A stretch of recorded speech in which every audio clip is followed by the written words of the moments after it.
Let me know when the live is on. You can go.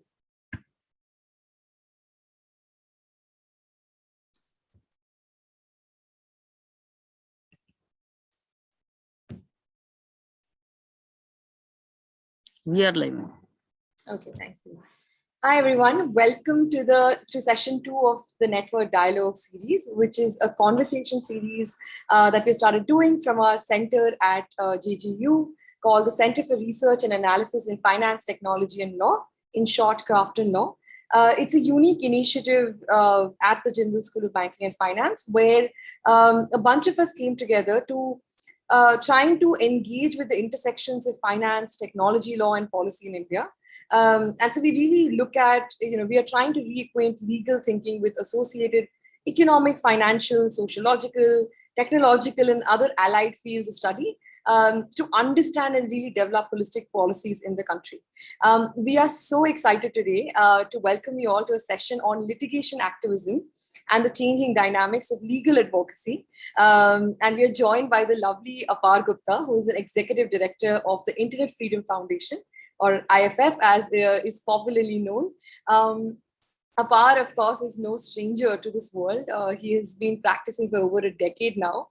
He has a very illustrious sort of career in public interest issues, which includes strategic litigation that we are going to get into today. And much before IFF as well, he was no stranger to the volunteering sort of community. You can thank him for also, sort of reviving the conversation around net neutrality in India. We will come to that in a minute. But even apart from that, he was a key part of many constitutional law challenges, including, Section 66A, the right to privacy movement, Aadhaar, etc. And of course, today as the executive director of IFF, he has really changed. And IFF really has changed the conversation around how young people look at legal activism now and advocacy. How that can be translated both in courts, in constitutional challenges, but also away from that through other conversations. So I'm very excited to have you here, Apar. Thank you so much for joining us today. Thank you so much, Sohini. I'm really looking forward to this conversation today. And it's also, I'm extremely excited to share space with so much of the Jindal fraternity and even beyond. Yeah. So, Apar, let me jump right in. I was reading this book by Aziz Chaudhry, who just sort of passed away a couple of months ago. And he said that activist knowledge and learning and research are often concerned with exposing the contradiction, cracks, and fault lines in today's structures and systems that reproduce and produce a lot of inequality and injustice, right? And to do so, to effectively counter that, it requires a lot of practices and strategies that are grounded in critical, including self-critical historical perspectives, as well as emerging ideas born out of current struggles.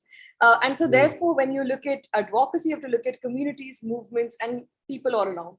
I want you to talk to us a little bit about, the journey to IFF from the Save the Net movement. And I remember that movement very well. What changed? How did you sort of engender law and think about law in terms of communities and people and your journey to IFF? So the first thing I'd like to just share with a lot of the people who are watching here who may be younger lawyers or students is that when you look at a person's resume or go to their LinkedIn profile, which is a much more common adventure for all of us, you see sequentially what they have done in terms of a record, which essentially shows you a path of where they are today. But this is not the path. This is a record of that path by itself.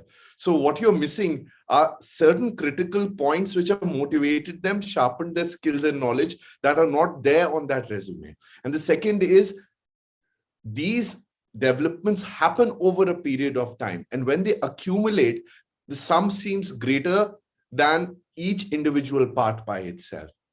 And here, quite often, there are moments of indecision, doubt, and exploration. And even me as a person have been beneficial to go through these processes, which always force self-reflection, right? You're not going to be reflective about what are your skills and where will you go If you're always very certain that I want to be X or I want to be Y, and plus your ideas will change along that path. So firstly, I'd like to open this with a claim of humility, at least to myself, that it's not been a very well charted out plan. And it's okay not to have a complete plan for your professional development or for these ideas that one day I'll start an organization, because they don't come overnight. They come through a gradual process in terms of a series of decisions. If you've played a first player shooting game, think about it going from one level to the next level and not knowing who your adversary is and who do you need to encounter there, right? The second thing I'll say, that my journey, which has taken place, let's say from a litigator to now being a litigator, as well as managing and running an organization such as IFF, has been a series of curious accidents. I have planned some of it. I have taken a path which has been essentially, which is core to my interest. So that's also very important, knowing what's your motivation. And for me personally, it's been technology. So in school, I first enrolled in a coding class, right? And I quite immediately realized I didn't enjoy it. What I enjoyed was the social impact of technology, but I couldn't even verbalize it at that point in time. The computer club at best, which I had founded in school, could engage in what were called as computer quizzing competitions, but not anything beyond that. For instance, even paper writing around the access of technology was not something which was in the curriculum or promoted as a sustained activity.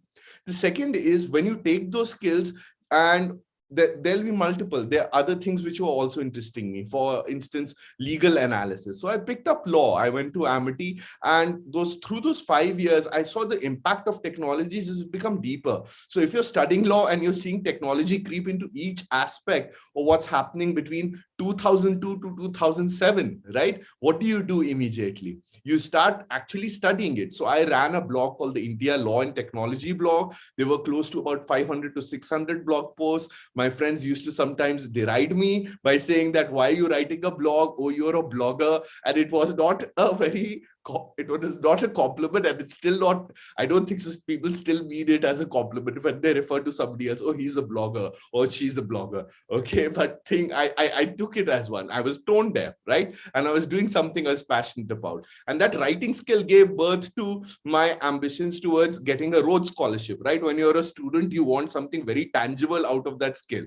So I wrote a book because one of my inspirations, Mr. Nandan Kamath, he had written a book about law and technology, but those were the bunch of individual articles rather than a commentary on the IT Act. So I went about analyzing the IT Act, and it's right now in its 3rd edition. I'm not revising 3rd edition because I didn't get time. I revised it to the 2nd edition. And to be quite honest, it's a mediocre work of a law student, not of a lawyer like me now. So when I reflect back, it's not perfect. And that's another learning. You don't need for things to be perfect for sometimes to ship them out. You can iterate and build them over a period of time, even in public, if you have the right intent and you put something out which is at least publicly to the fitness and quality where you feel confident, it can be a working product.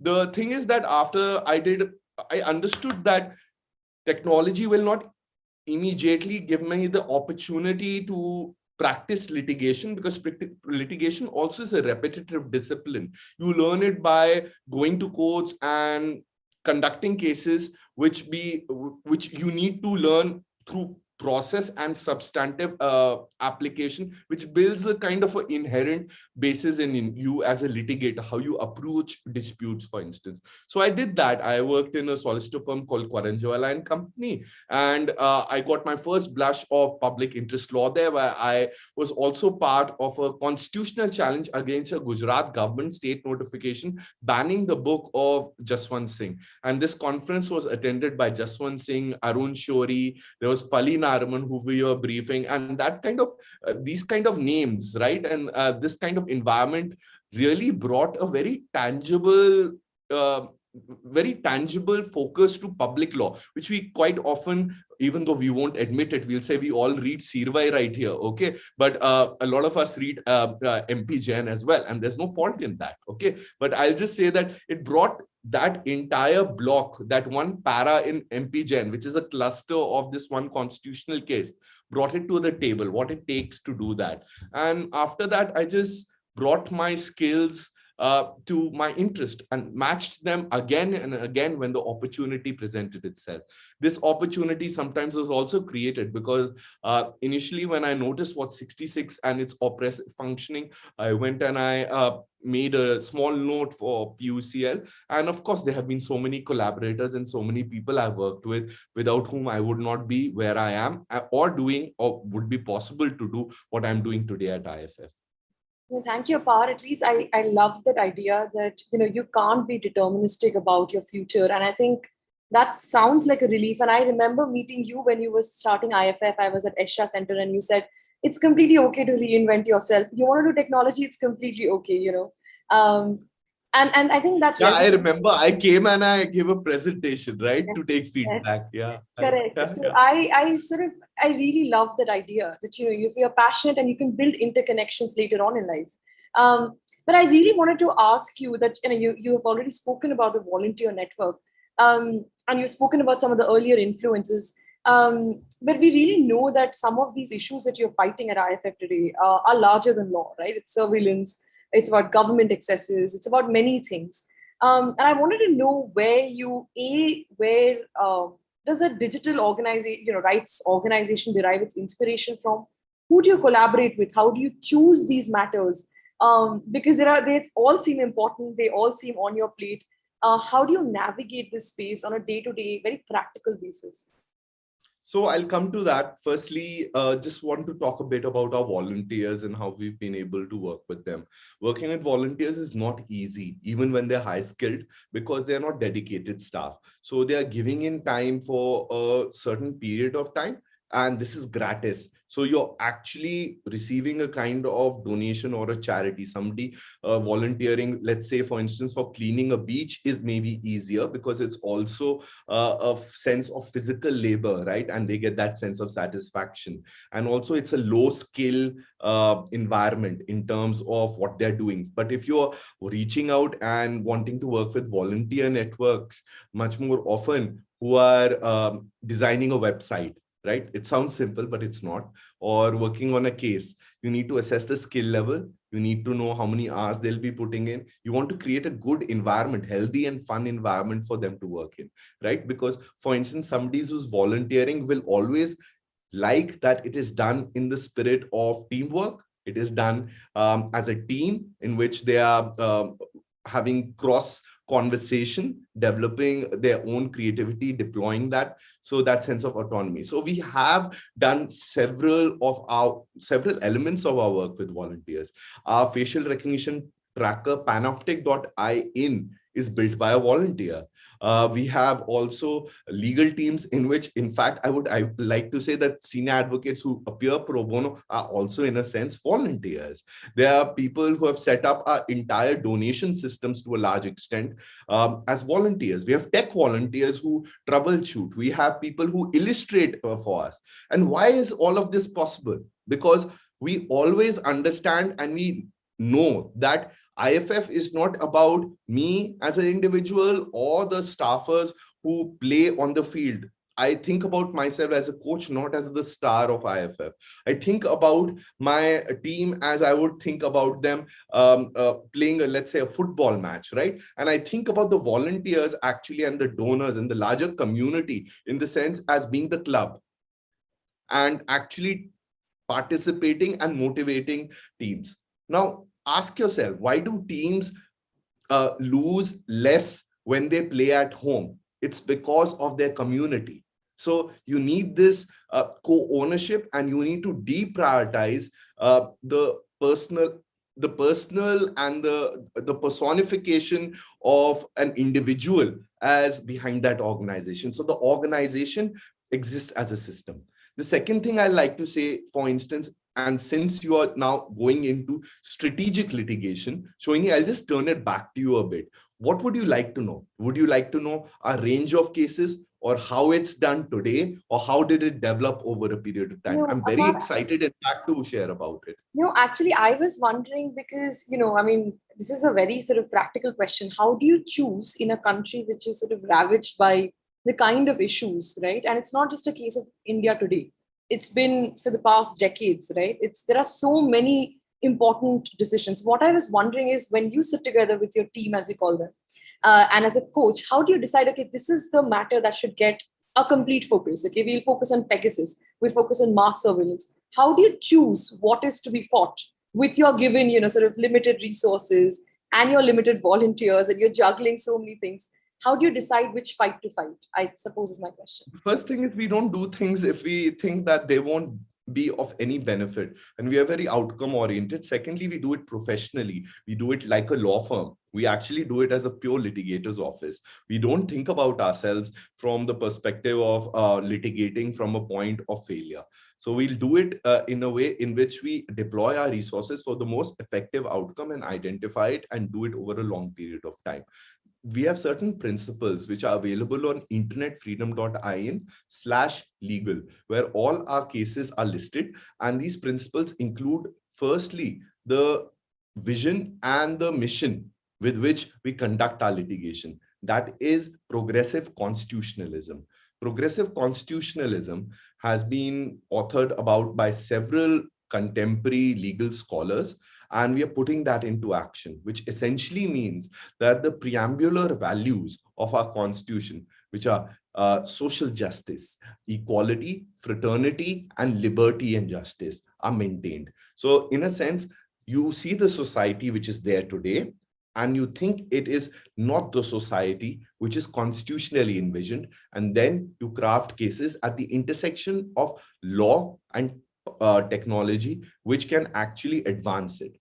Quite often, early on, our litigations were of IFF as IFF itself, and then over a period of time, based on possibly legal teams, which are today, and at least from the inception, were to a large extent parented by Vrinda Bhandari. It also had Devdatta Mukhopadhyay, and now has a much more expansive number of impressive litigators who will grow only towards earning their robes in future, I hope. It includes Abhinav Sekhri. Tanmay manages it internally for us, so we have 2 off counsels, and there's Krishnesh, who's placed as a CCG fellow. In addition to that, then we have specific work groups for each individual case which is there. Now, let me come to how do we choose our cases.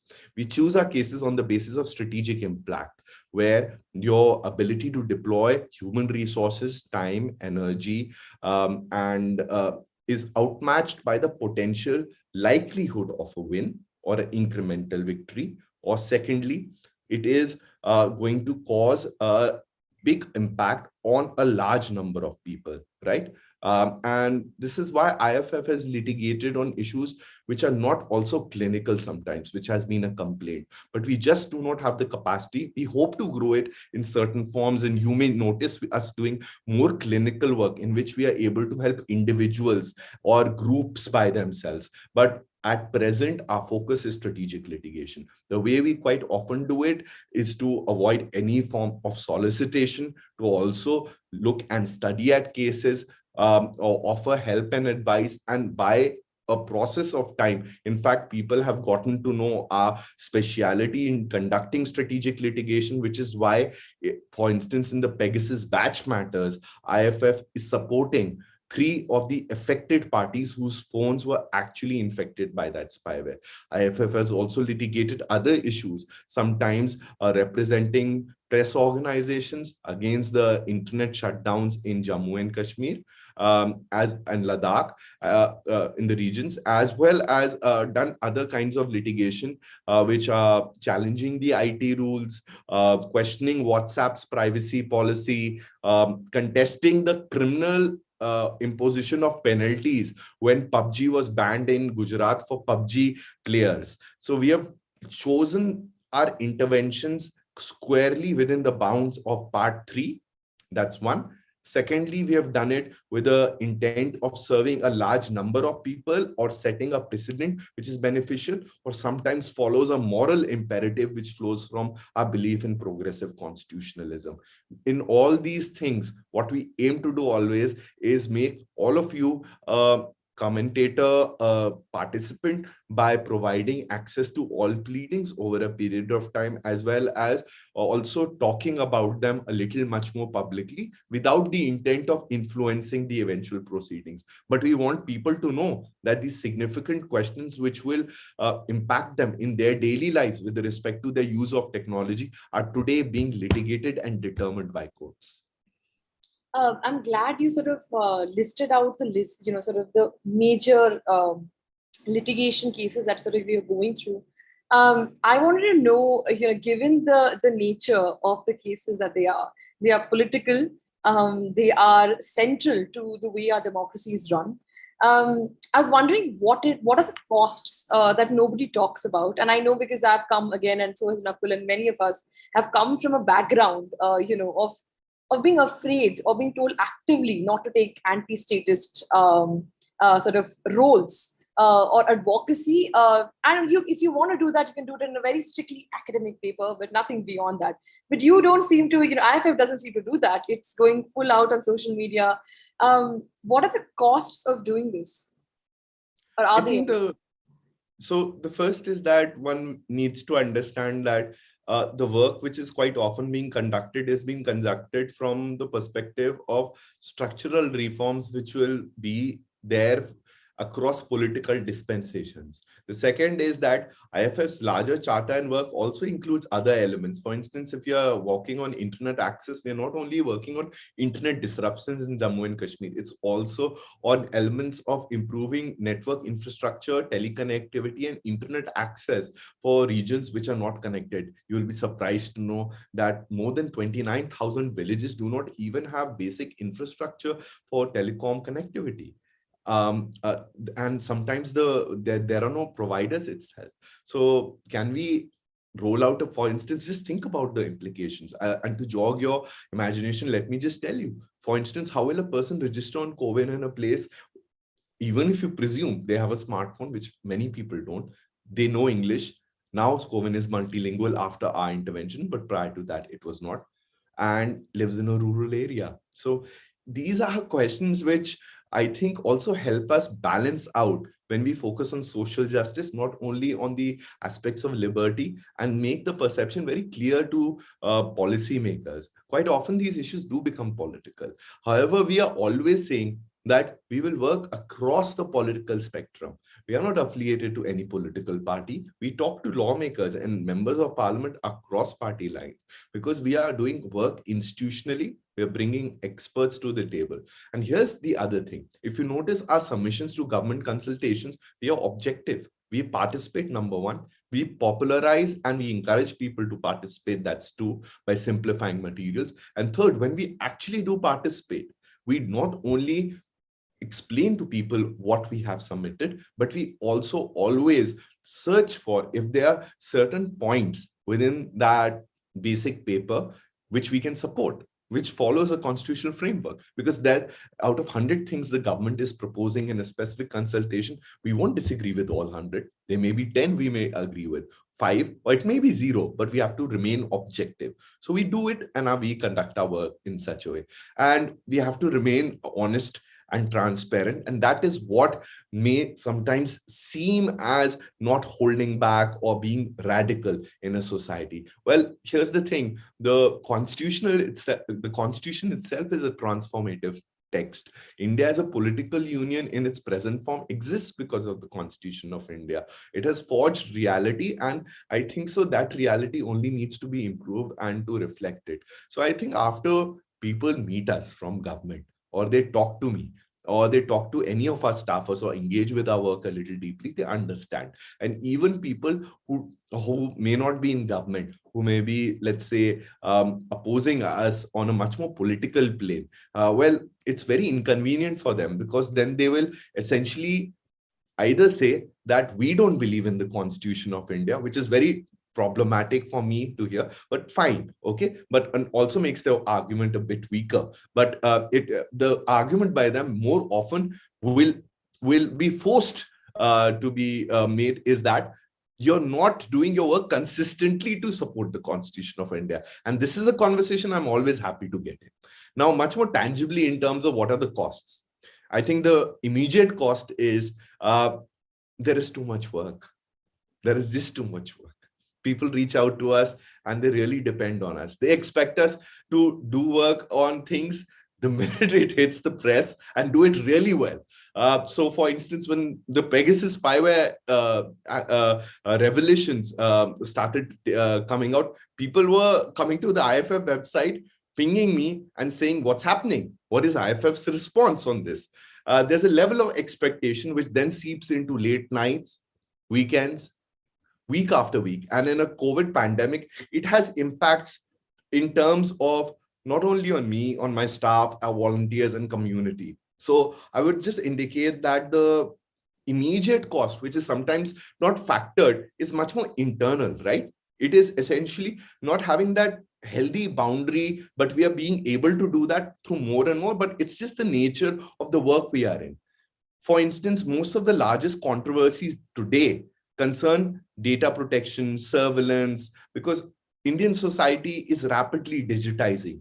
The governance frameworks and the rails around this structure are not set. So quite often we are being called into action again and again. A need is being felt for us. And I would only hope that there are more organizations such as ours which can help shoulder this and are run in a manner also which is collaborative, which brings in a larger amount of community towards this. So we are not being very active in terms of fighting the government per se. Our objective is towards protection and advance of the constitution. That's one. The second is the cost in terms of being a much more immediate cost. I would say my team is still very, very determined. I don't know how they work even more than me because I'm always competing. Please, that's a joke. Take it as a joke. I'm not competing with them. I don't want to.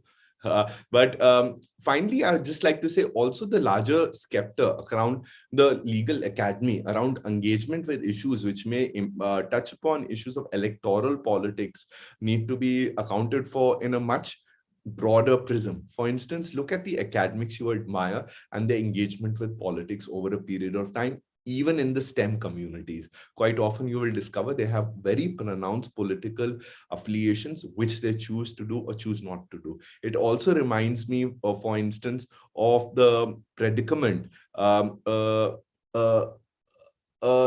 Russian scientist was under, one of the leading physicists, I think. So it's on Paul Graham's, who's a very leading venture capitalist website, so one of these, which explains the conundrum whether I work in government at this point in time where purges are being done, with civil rights violations are being done to advance the greater whole of the work which I do, which is possibly abstract mathematics or physics, right?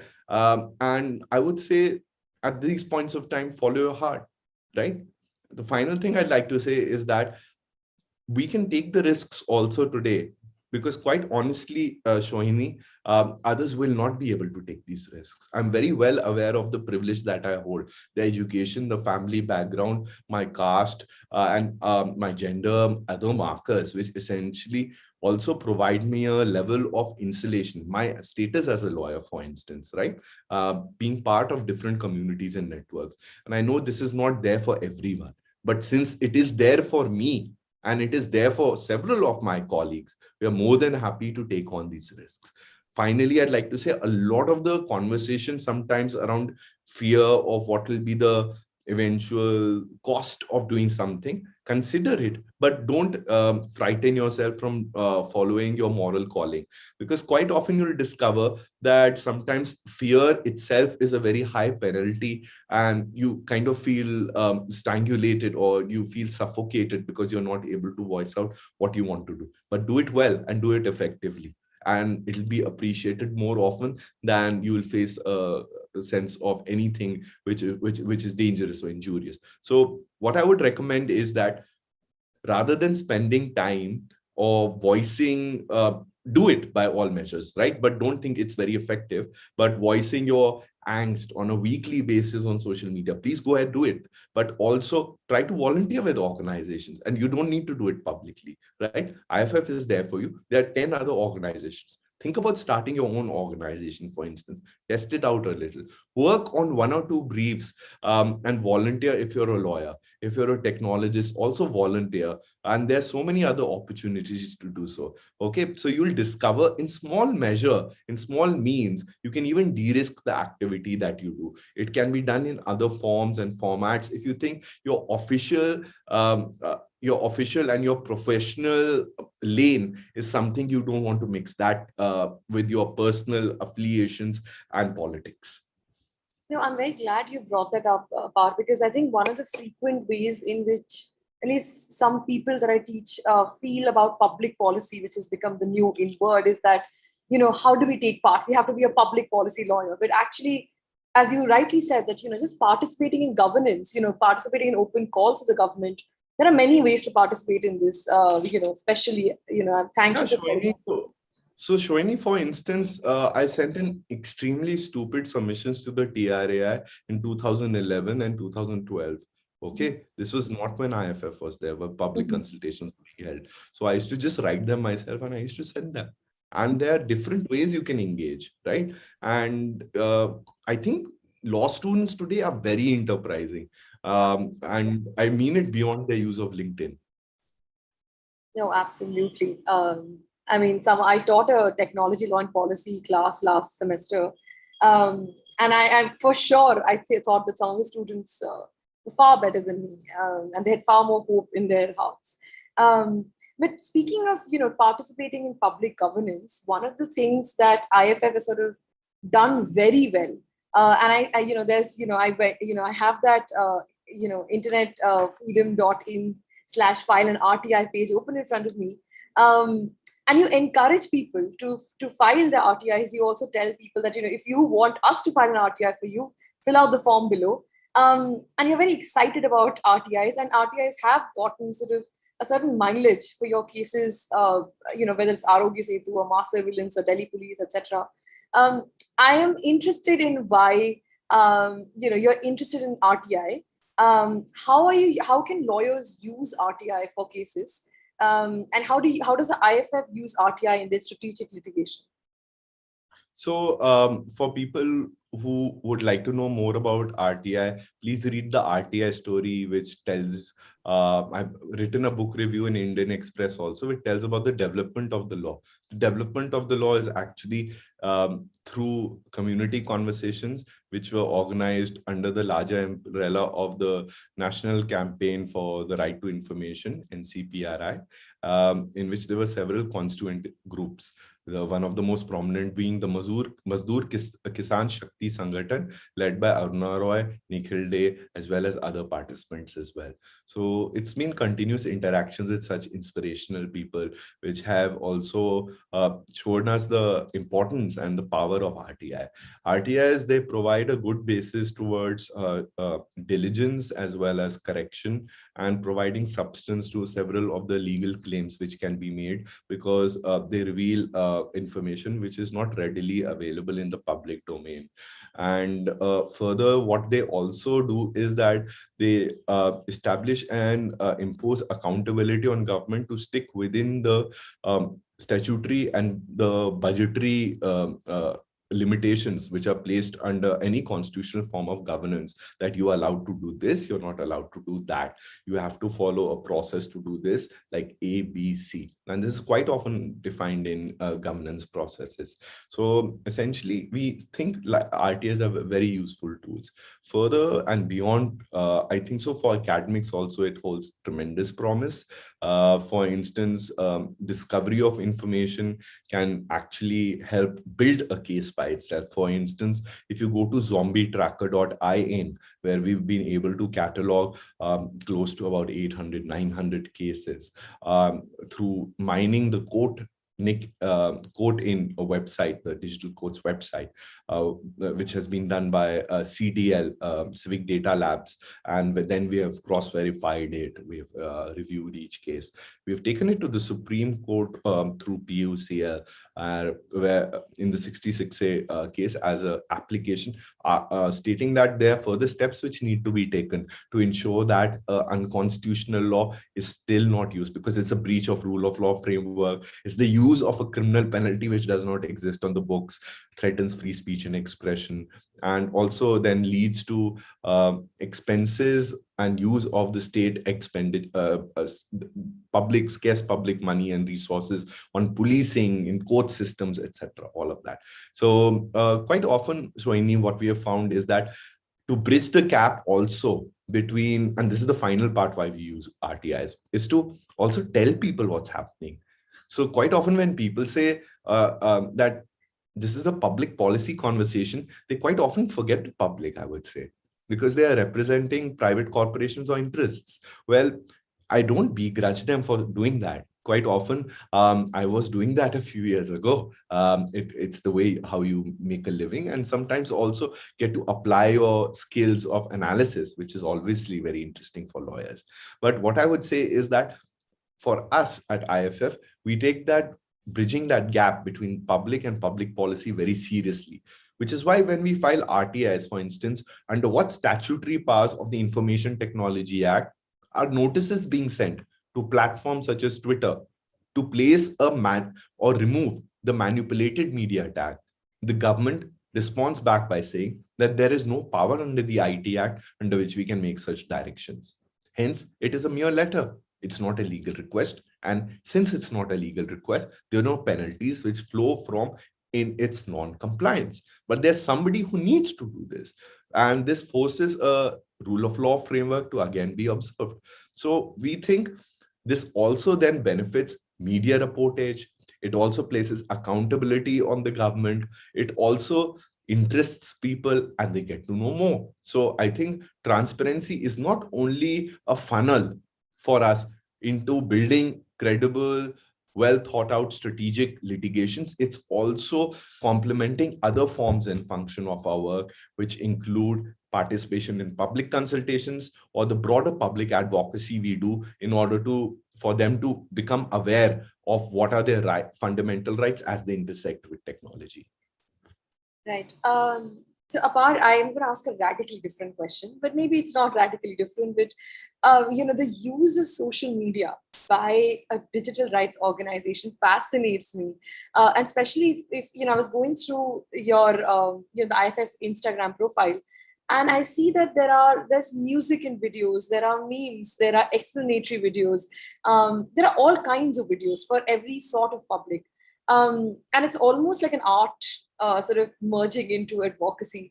I am just curious because there aren't many organizations like this, not many organizations which are doing stuff like this. I just want to know your thinking, how are you viewing this since sort of you guys are breaking ground in many ways?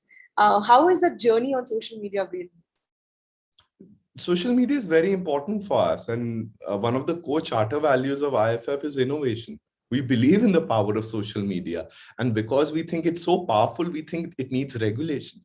So our position on social media is not ban social media, remove it. Our position on social media is it needs to respect the privacy of its users. It needs to be transparent with respect to its content moderation practices. And it also needs to engage in a larger conversation around the addictiveness in which the entire ecosystem, such as infinite scrolling or doom scrolling, as my younger colleagues remind me, is promoted. So for us to use social media is to get the word out there. IFF is an advocacy organization, Sohini. We are not a research institution. And we have identified that essentially the problem is not only that there is a lack of research, there is some sufficiency of research in India and it's being done well. It can be improved. It needs more resources, right?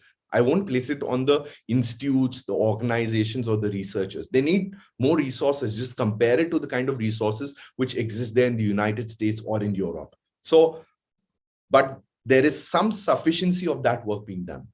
Due to certain regulations, the operational environment, it is public advocacy, strategic litigation, engagement with lawmakers, and also advocacy and transparency around different government public policy conversations, consultations, and regulatory process. That is the vacuum. There needs to be more work there. So for us to do that work and do it powerfully, what we have always identified, and I identified that as a litigator, when I said I need to go beyond the courts, right? And that is why my own personal journey from being a lawyer which wore the band on all weekdays to being a person whose top button is now unbuttoned, right? Because you need to, for the power of your intervention to increase, for the chances of success, firstly, you not only need to engage with all institutions and arms of government, you need to actually galvanize, inform people, and form a value which is felt. Because quite often the government asks you, you're a civil society organization, but who do you represent? So my answer there is quite simple. We represent the people of India. We do not take foreign money. We are funded wholly by individual donations. And even organizational donations never exceed 50% of the money that we get. We have 420 paying members who every month give us money. And all of this is done because there's a high level of participation and conversation happening on social media.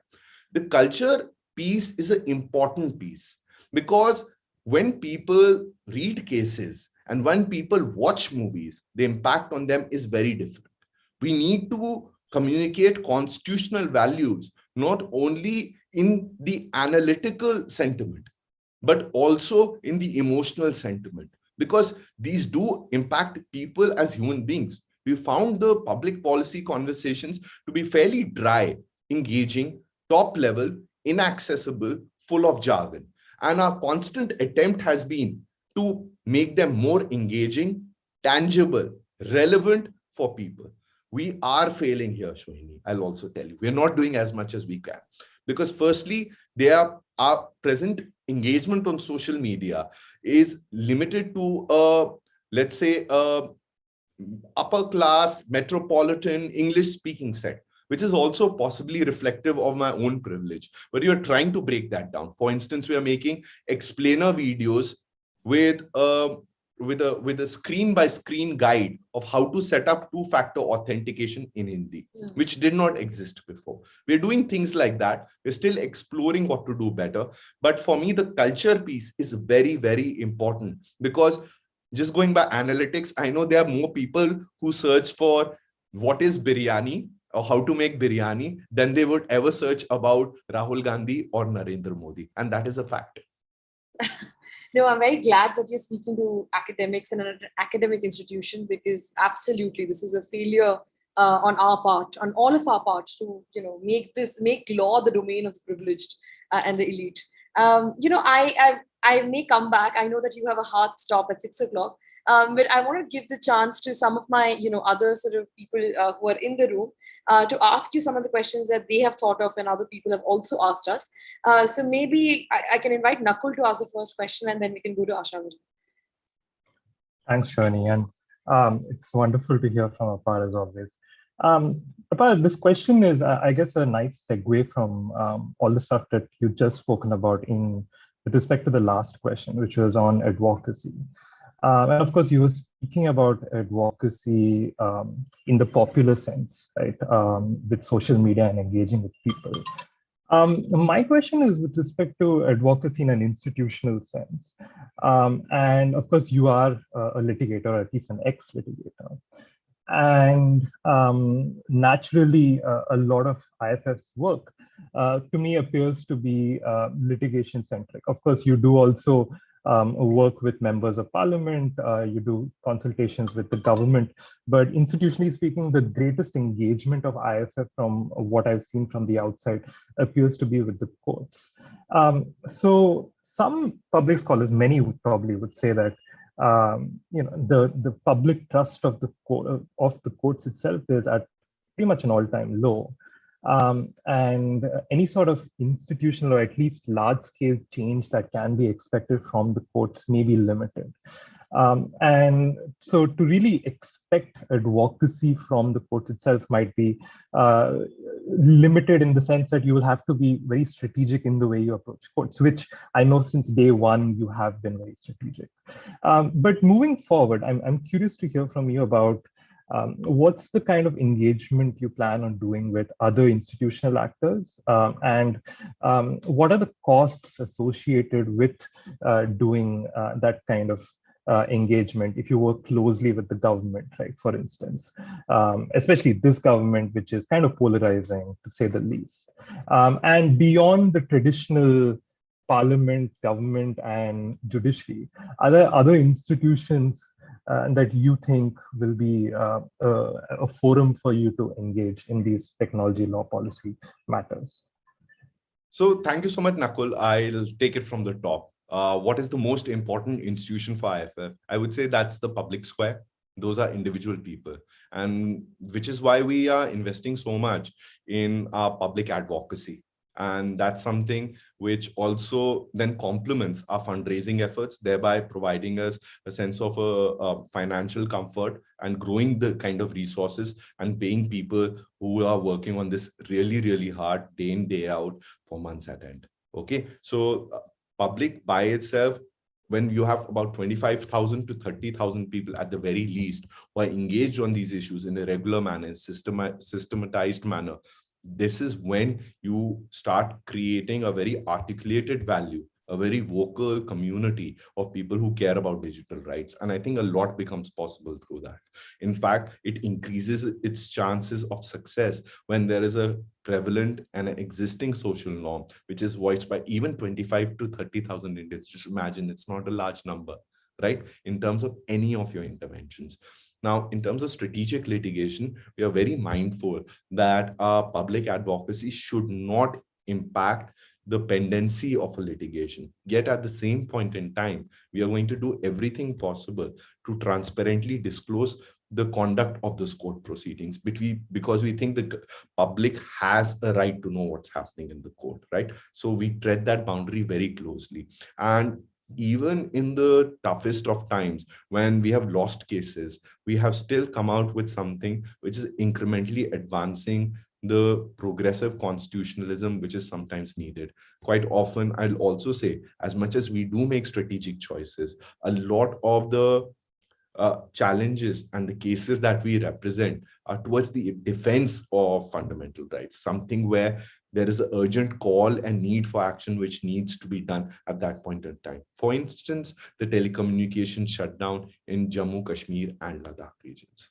And what do you get out of that? Even when you think that the court did not adjudicate that claim properly or did not adjudicate it at all, as I've commented on in an op-ed post that decision, is at the very least the transparency, which as per a court direction in Anuradha Bhasin, substantiated in the Foundation for Media Professionals, needs to be there. Now, these are not perfect victories. It's a very long road ahead. So what do we plan to do? In terms of engagement with lawmakers, we cannot control the conduct of parliament, but what we can do possibly is further the engagement on different issues of digital rights. Here, for instance, we have drafted a model law to safeguard individual privacy, which has been filed as private members' bills by 2 MPs separately in different versions. One is by Dr. Shashi Tharoor, the other is by Dr. Ravi Kumar from different political parties. We hope this advances conversation even on surveillance reform. We have come out with a recent brief for parliamentarians, which includes data on various elements as well as government proposals, and also simplifies what happened in terms of answers provided and possible questions which can be put to the government. So we made a legislator's brief. We do this kind of work also. I depose and our staff deposes before parliamentary standing committee. So our engagement with parliament is only increasing and will only increase over time, because digital issues are being debated very actively in parliament. Questions are being asked very actively in parliament. In terms of government engagement, well, we are engaging quite often with the government in public consultations. We are also organizing seminars as well as conversations around it. My basic thing around public consultations has been that there is a gap after the consultation is done, where you end it when you get the responses, and you do not disclose to the people who have participated in those responses what is the basis of your decision as you move ahead and you make your final recommendations. To my knowledge, the Telecom Regulatory Authority of India, and I'm not a big fan of Telecom Regulatory Authority of India, but I do support that they, after every consultation, when they make their recommendations, let's say through DOT, or they finalize the answers to the questions that they put in the consultation, they cluster the responses of, let's say, telecom service providers, industry experts, or the prominent submissions made to them, and reason the basis of them reaching a decision. So yes, all of this can be done. Well, litigation by accident is our most prominent vertical of action, but we are very active in other places as well. And we are creating infographics quite often. For instance, when people ask, what do the privacy policy changes in WhatsApp means? They want to know, for instance, will the police book me if I join a volunteer group on WhatsApp when the COVID peak was happening, and we kind of dispelled that kind of information which is happening. Nakul, I guess I'm discovering what more we can do in terms of non-traditional frameworks, but we are trying to do our best. Another area, finally, I'd just like to mention is that since technology is agnostic, and a lot of the issues which we face quite often are into specific social issues in which there are pre-existing organization groups working, we collaborate with them very actively. For instance, if it's related to AgriStack, which is the technologies which will be deployed with respect to agriculture, my colleague Rohin Garg has engaged with several farmer groups. We have organized a joint seminar with them as well. We have understood, and we have also tried to popularize what is the AgriStack by making a basic background brief on it. Similarly, with respect to the healthcare proposals with digitization, which have occurred during the pandemic by itself. We have engaged with the Jan Swasthya Abhiyan, the Forum for Medical Ethics, and Sea Help, and other groups. So I think, Nakul, I guess that as I think about new ideas, possibly I'm also searching for them. And I'll invite them for any of our youngest attendees here. Thanks so much, Apar. So we have, I think, time for one last question. So maybe Ashavari, maybe you can ask the next question.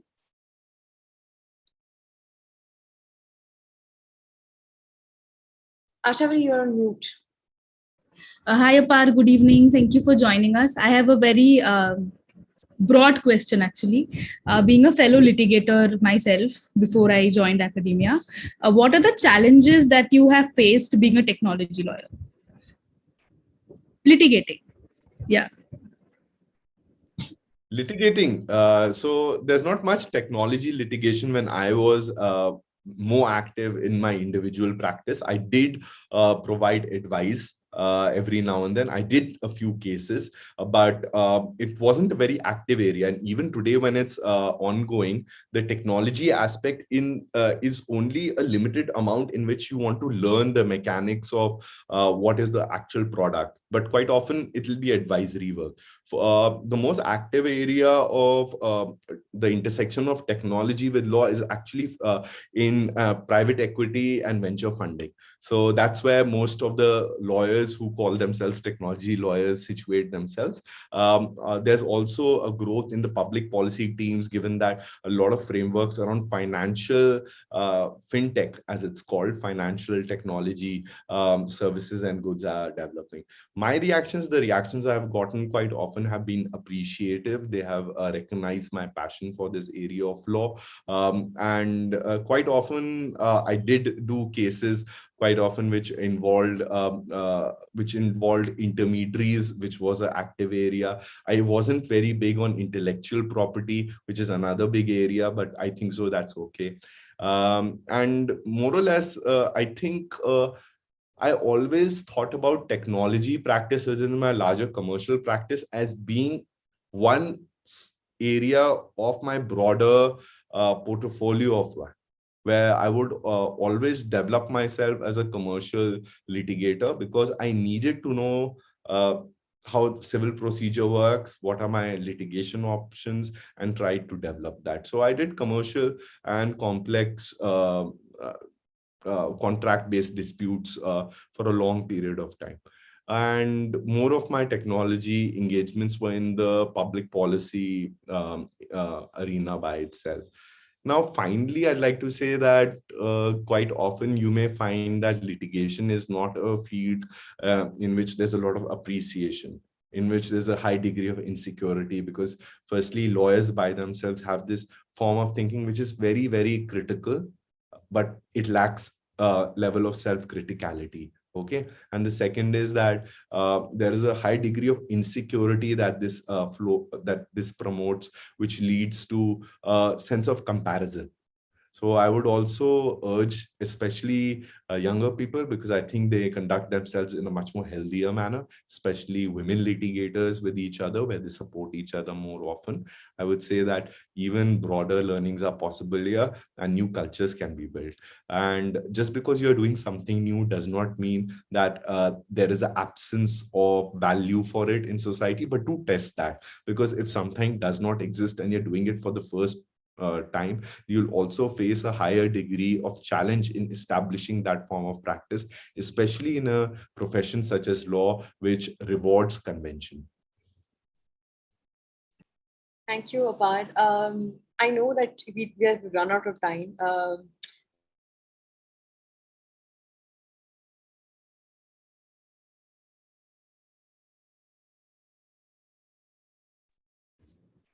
I think Shwani has having connectivity issues.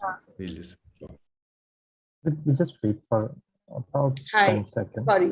Sorry, I'm back on. Yeah, so I was saying about, I mean, I would shy away from calling, public policy in general radical today. But it's sad that it is, given the state of affairs and the kind of, work that one has to engage in. It was lovely having you, and this conversation definitely needs a part 2, where perhaps you don't have a hard stop at 6 o'clock and we can go on a bit longer. We have some other questions, but perhaps we can't address them today. But thank you so much.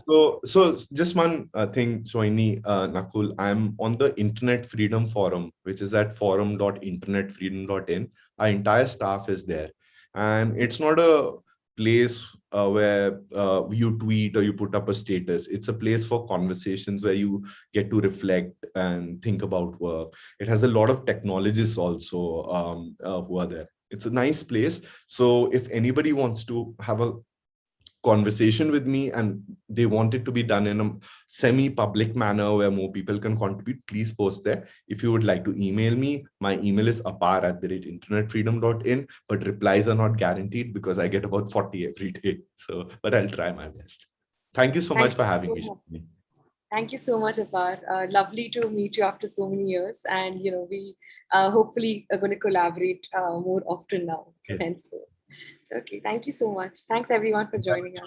Bye, Nakul. Everyone, bye-bye. Have a good weekend. Thank you. You too. Bye. Thank you.